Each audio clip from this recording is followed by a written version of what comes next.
Over the course of my career, I've taught a large number of people to use AutoCAD software.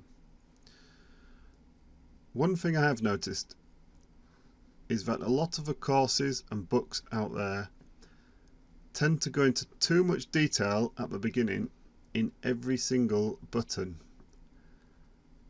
Some books will spend the first 2 or 3 chapters going through every single command, telling you what it does. To someone who hasn't used CAD before,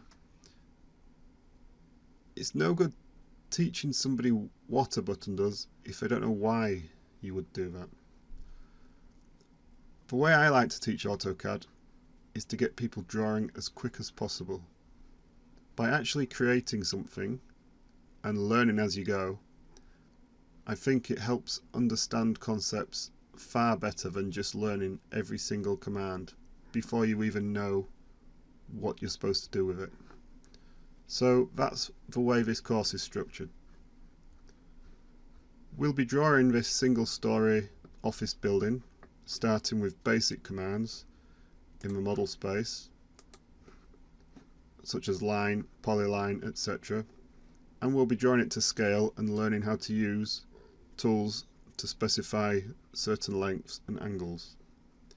We'll then add details such as the windows and the doors and learn how to create blocks. Moving on to look at CAD standards and why and how we should put things on certain layers and give them certain properties.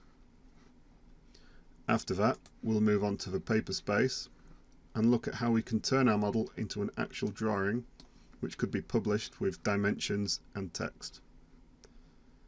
This should give you a sound basis to create drawings of your own. There'll also be some more advanced concepts later in the course which can really help speed things up. So join me in the first chapter where we'll begin to look at creating the main outline of our building.